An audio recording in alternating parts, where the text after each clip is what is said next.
A lot of people don't even realize that that Riverside used to have a Chinatown. Big piece of history that is largely unknown to the people of Riverside.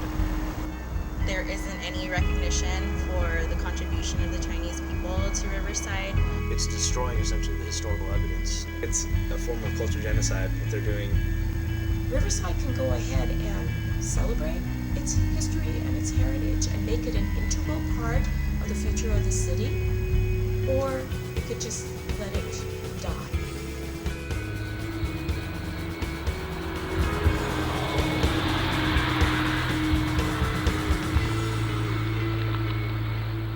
What is behind me is what is left of Riverside's second Chinatown. As you can see, it looks like a dirt lot, and there's not a lot of signage that basically tells people that this was a significant historical place. Riverside became a colony, became a place around 1870, right? And if you're having a group of people living here, they're going to need something that will work economically for the area. And then they hit upon citrus. But what really made citrus work was the knowledge that these Chinese pioneers brought from China. I mean, they had 2,000 years of citriculture. So they actually helped to develop the infrastructure, helped to get the plants established and working. They provided the labor to pick the fruit, to process the fruit in the packing plants. Because of the development of the citrus industry, it caught the interest of the U.S. government. And they established a lab out here. And so it went from that to the Citrus Experiment Station. And many, many years later, the development of the University of California, Riverside. But back then, the early Chinatown sites, the early buildings were actually in the 1 mile central core area, kind of right around the Mission Inn. And in 1885, the business folks, the city council or city government folks did not like the idea of the Chinese businesses there. And so what they did was they wrote ordinances that declared that those kinds of businesses would not be able to function. So basically what those ordinances did was to drive the Chinese businesses out. And that's the time when they purchased, the leaders of the Chinatown area purchased the property on the Texasquite Arroyo, which is off of the corner of what is now Brockton and Texasquite Avenue. And that's what became the second Chinatown. Chinatown eventually died out.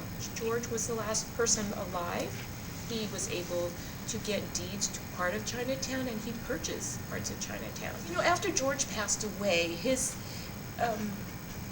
the property of Chinatown was sold in an estate sale. The land was actually sold to a development company. They eventually sold the property, and it went to the Riverside County Office of Education. The Riverside County Office of Education are the current owners of the Chinatown property, and they are attempting to sell the property to a local developer who's interested in developing a medical office building. And the RCOE, Riverside County Office of Education, is supposed to preserve the site for the community. At least that was their intention back in the 1990s. What they're doing is essentially what most of our education systems are doing currently in the U.S. right now, and it's just more worried about budgetary concerns and not exactly giving what they're supposed to give. And personally, I find it astounding that an educational agency like the Riverside County Office of Education would go ahead and think, oh yes, this isn't that important, let's let the developer develop it. It sure shows a lot of signs of racism, attitudes, money and greed for independent gain versus public good, because I mean, this property is owned by a public agency now, and what's the responsibility of that public agency, especially one who works in the area of education?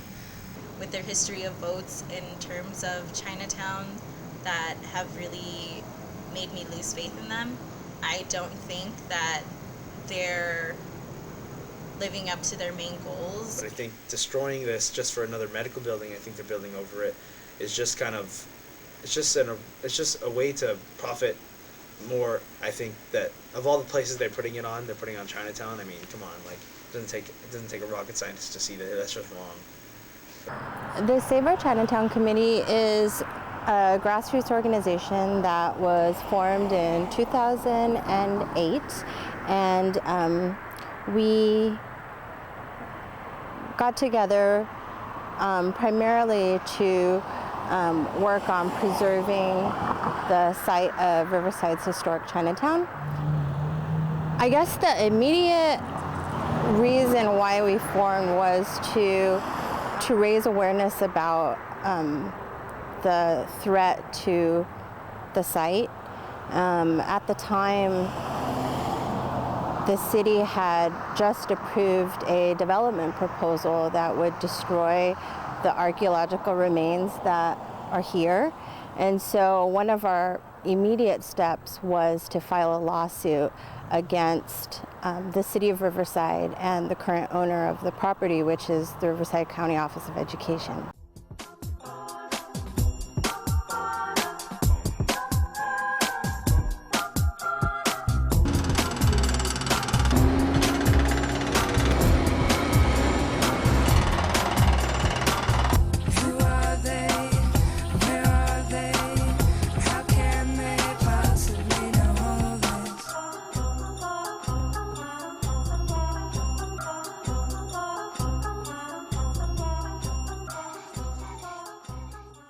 There was a project foreman who was acting on behalf of the developer, and he had obviously been given access to the property by RCOE, even though the developer is not the current owner of the property. Having heavy machinery rambling around on the site is not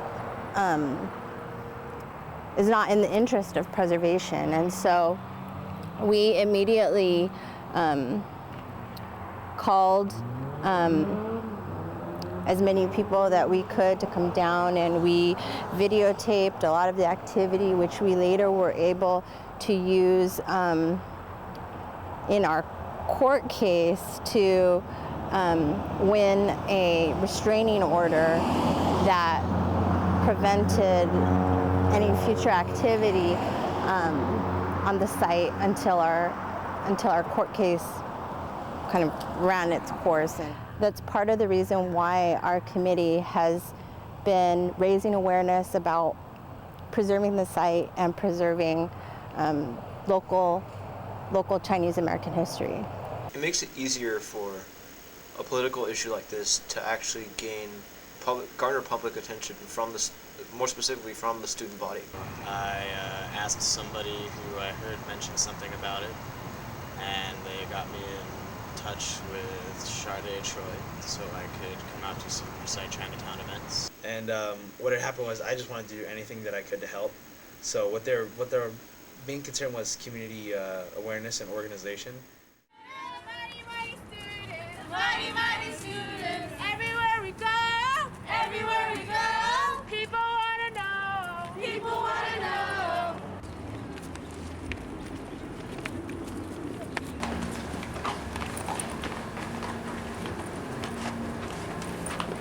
Hi, my name is Teresa, and we're part of the Students for Chinatown. And we'd like to submit a letter to the president. So you guys aren't the same people who just left? No. This is another different group with different letters.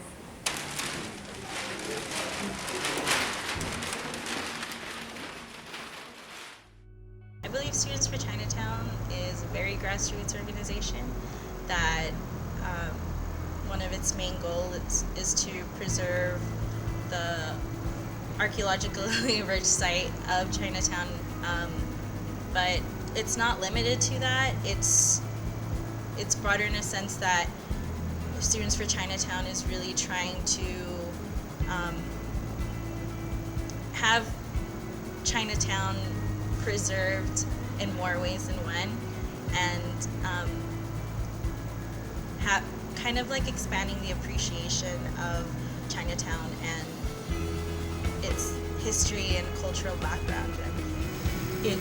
It's been very heartening to me as a part of a small David going up against a big Goliath, that there are other people who feel that it's important, and for those individuals to say why it's important to them, that has been really, it's been reinforcing. It's given me hope for the future. It's been really great to see that enthusiasm, to see it being carried out to future generations.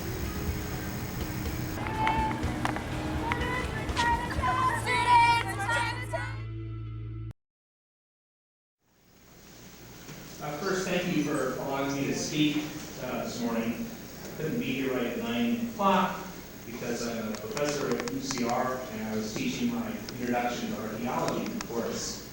In that course, we used an introductory textbook that's widely used throughout the country. It features a section on the Riverside Chinatown archaeological site and talks about its importance and its significance to this country. It is, in fact, really a textbook example of a very important archaeological site. The Riverside County Office of Education met on November 10th, and they were originally going to be voting on a land swap. What that land swap would do is trade this Chinatown site for a piece of vacant property in Marina Valley that that Doug Jacobs owns. That day was really important for us, not only as students for Chinatown, but everybody involved. And what we did as Students for Chinatown, we, coinciding with Save Our Chinatown Committee of Riverside, SOCC coalition, all went to the meeting. I really, really felt inspired by the board meeting because of all the other different members of the community that showed up. Like, we had professors, concerned community members, local teachers. And I think it was a success because because it really showed that people really do care about Riverside's Chinatown. And we had a turnout of about, like, I think it was around 50 or 40 people. And that was pretty good because it shows that, you know what, that, like, you know, we're not going to give up, and there's like a large populace of people that actually care about Chinatown. And they all gave much different perspectives on why it should be protected, which I thought was a good thing. Like, everybody had different reasons for protecting Riverside Chinatown and, you know, keeping it as an archaeological site and studying it and putting it in the memorial park so this piece of history isn't forgotten. Yeah, I was genuinely surprised that it was receptive, and I was pleased that they decided to not make a decision that day, which means we have more time to save it and more time to make sure that the right thing is done by it. So, all in all, it was, I believe, a successful day of action on the part of the people for Chinatown. It inspired me, and it made me really glad to see our efforts actually culminate to something, you know? It's not over, but it's just another successful step.